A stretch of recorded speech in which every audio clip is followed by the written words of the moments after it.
पूर्व श्लोक में भगवान ने ध्यान योग के लिए प्रेरणा की। ध्यान योग का साधन कैसे करें, इसके लिए अब आगे के 3 श्लोकों में ध्यान योग की उपयोगी बातें बताते हैं। शुचौ देशे प्रतिष्ठाप्य स्थिरमासनात्मनः नात्युच्छ्रितम नाति नीचम चैलाजिन कुशोत्तरम। शुद्ध भूमि पर जिस पर क्रमशः कुश, मृगशाला और वस्त्र बिछे हैं, जो न अत्यंत ऊंचा है और न अत्यंत नीचा, ऐसे अपने आसन को स्थिर स्थापन करके। व्याख्या। शुचौ देशे, भूमि की शुद्धि 2 तरह की होती है। स्वाभाविक शुद्ध स्थान जैसे गंगा आदि का किनारा, जंगल, तुलसी, आंवला, पीपल आदि पवित्र वृक्षों के पास का स्थान आदि, और शुद्ध किया हुआ स्थान जैसे भूमि को गाय के गोबर से लीपकर अथवा जल छिड़क कर शुद्ध किया जाए। जहाँ मिट्टी हो वहाँ ऊपर की 4-5 अंगुल मिट्टी दूर करके भूमि को शुद्ध किया जाए। ऐसी स्वाभाविक अथवा शुद्ध की हुई समतल भूमि में काठ या पत्थर की चौकी आदि को लगा दें। चैलाजिन कुशोत्तरम, यद्यपि पाठ के अनुसार क्रमशः वस्त्र, मृगशाला और कुश बिछानी चाहिए, तथापि बिछाने में पहले कुश बिछा दें। उसके ऊपर बिना मारे हुए मृग का अर्थात अपने आप मरे हुए मृग का चर्म बिछा दें, क्योंकि मारे हुए मृग का चर्म अशुद्ध होता है। अगर ऐसी मृगशाला न मिले तो कुश पर टाट का बोरा अथवा ऊन का कंबल बिछा दें, फिर उसके ऊपर कोमल सूती कपड़ा बिछा दें। वाराह भगवान के रोम से उत्पन्न होने के कारण कुश बहुत पवित्र माना गया है, अतः उससे बना आसन काम में लाते हैं। ग्रहण आदि के समय सूतक से बचने के लिए अर्थात शुद्धि के लिए कुश को पदार्थों में कपड़ों में रखते हैं। पवित्री प्रोक्षण आदि में भी इसको काम में लेते हैं, अतः भगवान ने कुश बिछाने के लिए कहा है। कुछ शरीर में गड़े नहीं, और हमारे शरीर में जो विद्युत शक्ति है वह आसन में से होकर जमीन में न चली जाए, इसलिए विद्युत शक्ति को रोकने के लिए मृगशाला बिछाने का विधान आया है। मृगशाला के रोएं शरीर में न लगें और आसन कोमल रहे, इसलिए मृगशाला के ऊपर सूती शुद्ध कपड़ा बिछाने के लिए कहा है। अगर मृगशाला की जगह कंबल या टाट हो तो वह गर्म ना हो जाए, इसलिए उस पर सूती कपड़ा बिछाना चाहिए। नात्य छत्रम नाति नीचम, समतल शुद्ध भूमि में जो तख्त या चौकी रखी जाए वह न अत्यंत ऊंची हो न अत्यंत नीची, कारण कि अत्यंत ऊंची होने से ध्यान करते समय अचानक नींद आ जाए तो गिरने की और चोट लगने की संभावना रहेगी, और अत्यंत नीची होने से भूमि पर घूमने वाली चींटी आदि जंतुओं के शरीर पर चढ़ जाने से और काटने से ध्यान में विक्षेप होगा। इसलिए अति ऊंचे और अति नीचे आसन का निषेध किया गया है। प्रतिष्ठाप्य स्थिर मासनात्मनः, ध्यान के लिए भूमि पर जो आसन, चौकी या तख्त रखा जाए वह हिलने वाला ना हो। भूमि पर उसके चारों पाए ठीक तरह से स्थिर रहें। जिस आसन पर बैठकर ध्यान आदि किया जाए वह आसन अपना होना चाहिए, दूसरे का नहीं, क्योंकि दूसरे का आसन काम में लिया जाए तो उसमें वैसे ही परमाणु रहते हैं। अतः यहाँ आत्मना पद से अपना आसन अलग रखने का विधान आया है। इसी तरह से गोमुखी माला, संध्या के पंचपात्र, आचमनी आदि भी अपने अलग रखने चाहिए। शास्त्रों में तो यहाँ तक विधान आया है कि दूसरों के बैठने का आसन, पहनने की जूती, खड़ाऊं, कुर्ता आदि को अपने काम में लाने से अपने को दूसरों के पाप पुण्य का भागी होना पड़ता है। पुण्यात्मा संत महात्माओं के आसन पर भी नहीं बैठना चाहिए, क्योंकि उनके आसन, कपड़े आदि को पैर से छूना भी उनका निरादर करना है, अपराध करना है। तत्रैकाग्रम मनः कृत्वा यत चित्तेन्द्रियक्रियः उपविश्यासने युञ्ज्य द्योगमात्मविशुद्धये। उस आसन पर बैठकर चित्त और इंद्रियों की क्रियाओं को वश में रखते हुए मन को एकाग्र करके अंतःकरण की शुद्धि के लिए योग का अभ्यास करें। व्याख्या। पूर्व श्लोक में बिछाई जाने वाली आसन की विधि बताने के बाद अब भगवान 12वें और 13वें श्लोक में बैठने वाले आसन की विधि बताते हैं। तत्र आसने, जिस आसन पर क्रमशः कुश, मृगशाला तथा वस्त्र बिछाया हुआ है, ऐसे पूर्व श्लोक में वर्णित आसन के लिए यहाँ तत्र आसने पद आए हैं।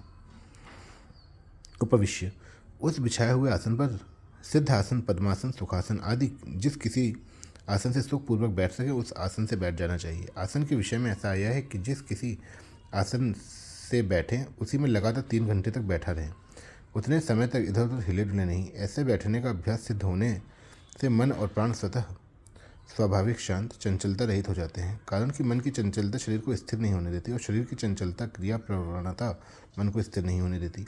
इसलिए ध्यान के समय शरीर का स्थिर रहना बहुत आवश्यक है। यह तो चित्तेन्द्रिय क्रिया, आसन पर बैठने के समय चित्त और इंद्रियों की क्रियाएं वश में रहनी चाहिए। व्यवहार के समय भी शरीर, मन, इंद्रियां आदि को क्रियाओं पर अपना अधिकार रहना चाहिए, कारण कि व्यवहार काल में चित्त और इंद्रियों की क्रियाएं वश में नहीं होंगी तो ध्यान के समय भी वे क्रियाएं जल्दी वश में नहीं हो सकेंगी। अतः व्यवहार काल में भी चित्त आदि की क्रियाओं को वश में रखना आवश्यक है। तात्पर्य है कि अपना जीवन ठीक तरह से संयत होना चाहिए। आगे 16वें 17वें श्लोक में भी संयत जीवन रखने के लिए कहा गया है। एकाग्र मन मन को एकाग्र करें, अर्थात मन में संसार के चिंतन को बिल्कुल मिटा दें। इसके लिए ऐसा विचार करें कि अब मैं ध्यान करने के लिए आसन पर बैठा हूँ। यदि इस समय मैं संसार का चिंतन करूँगा तो अभी संसार का काम तो होगा नहीं, और संसार का चिंतन होने से परमात्मा का चिंतन ध्यान भी नहीं होगा। इससे दोनों ओर से मैं रीता रह जाऊँगा और ध्यान का समय बीत जाएगा। इसलिए इस समय मेरे को संसार का चिंतन नहीं करना, प्रत्युत मन को केवल परमात्मा में ही लगाना है।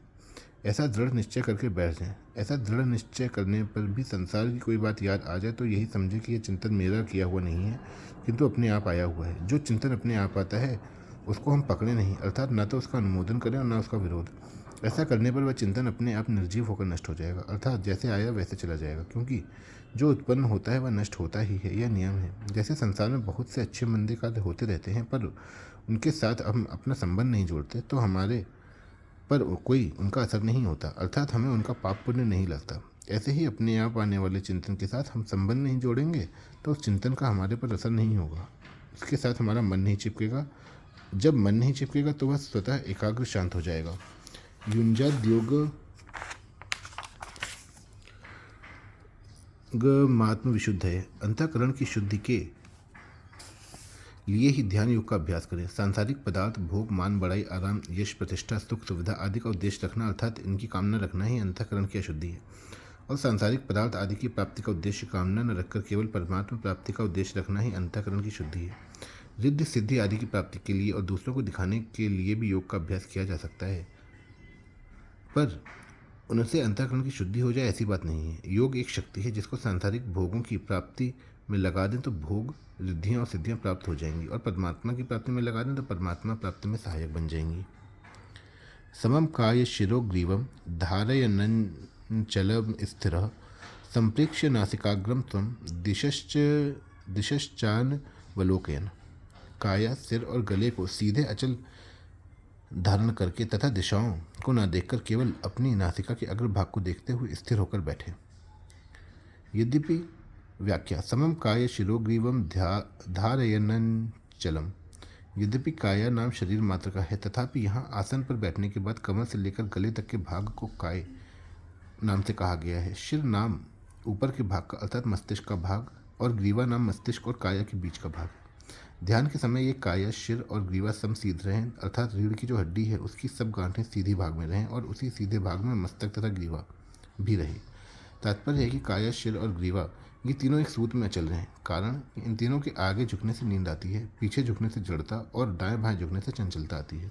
इसलिए ना आगे झुके, ना पीछे, ना दाएं बाएं, दंड की तरह सीधा सरल बैठे रहें। सिद्धासन, पद्मासन आदि जितने भी आसन हैं, आरोग्य की दृष्टि से वे भी सभी ध्यान योग में सहायक हैं, परंतु यहाँ भगवान ने संपूर्ण आसनों की सार चीज़ बताई है। काया, शिर और ग्रीवा को सीधे समता में रखना, इसलिए भगवान ने बैठने के सिद्धासन, पद्मासन आदि किसी भी आसन का नाम नहीं लिया है, किसी भी आसन का आग्रह नहीं रखा। तात्पर्य है कि चाहे किसी भी आसन से बैठें, पर काया, शिर और ग्रीवा एक सूत्र में ही रहने चाहिए, क्योंकि इनके एक सूत्र में रहने से मन बहुत जल्दी शांत स्थिर हो जाता है।